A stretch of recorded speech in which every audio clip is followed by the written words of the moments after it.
क्या आपने कभी सुना है कि एक नगर निगम चुनाव के लिए केंद्र में बैठी पार्टी के अध्यक्ष प्रचार के लिए जा रहे हो? क्या आपने कभी देखा है कि किसी नगर निगम चुनाव के लिए केंद्रीय गृह मंत्री अपनी पार्टी का बखान करने के लिए पहुंचे? लेकिन वाकई में ऐसा हो रहा है। हैदराबाद के नगर निगम चुनाव में अब ऐसी ही तस्वीरें दिख रही है। बीजेपी के प्रचार के लिए केंद्र से बड़े बड़े नेता इस नगर निगम चुनाव में प्रचार करने के लिए पहुंच रहे हैं। दूसरे राज्य के सीएम को भी भेजा जा रहा है। मतलब ये कि ओवैसी और केसीआर के खिलाफ एक तरह से पूरी फौज बीजेपी ने हैदराबाद में उतार दी। ग्रेटर हैदराबाद म्युनिसिपल कॉरपोरेशन का चुनाव इस बार बहुत ज्यादा दिलचस्प हो गया है, और ऐसा इसलिए क्योंकि बीजेपी ने अपनी पूरी ताकत झोंक रखी है। पहले बताते हैं हैदराबाद नगर निगम का समीकरण। दरअसल कुल सीटें हैं 150, टीआरएस के पास है 99, एआईएमआईएम के पास है 44, बीजेपी के पास है 4 और कांग्रेस के पास है 2। ग्रेटर हैदराबाद म्युनिसिपल कॉरपोरेशन के बारे में एक और दिलचस्प बात जान लीजिए। ग्रेटर हैदराबाद नगर निगम देश के सबसे बड़े नगर निगमों में से एक है, और असल वजह ये नहीं है कि बीजेपी ने ताकत झोंकी है। असली वजह है बीजेपी की ओर से इस चुनाव के जरिए दक्षिण में अपनी पकड़ को मजबूत करना।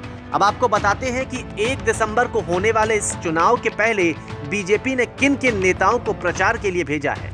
हम सिर्फ बड़े नेताओं की बात कर रहे हैं। जेपी नड्डा जो कि अध्यक्ष है बीजेपी के, अमित शाह जो कि केंद्रीय गृह मंत्री हैं, और योगी आदित्यनाथ जो कि उत्तर प्रदेश के मुख्यमंत्री हैं। अब ये सब आ रहे हैं तो ओवैसी भी बीजेपी पर निशाना साध रहे हैं। क्या कहते हैं ओवैसी, जरा सुनिए।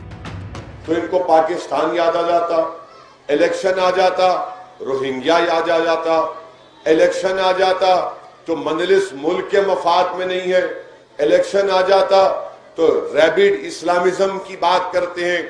बीजेपी के लोगों को यह बताना पड़ेगा कि इतने बड़े बड़े जो 2-3 मिनिस्टर अब तक आ चुके हैं इलेक्शन में, जब हैदराबाद में बारिश आई थी 100 साल के बाद सैलाब, इतनी बारिश आई कि कई इलाकों में पानी की वजह से घर पानी में दाखिल हो गया।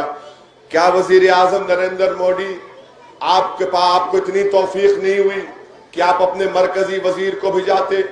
आज इलेक्शन है तो एक नहीं, 2-2 नहीं, 3-3 मिनिस्टर आ रहे। बीजेपी ने ताकत लगाई है ताकि दक्षिणी हिस्से में बीजेपी की पकड़ और मजबूत हो सके।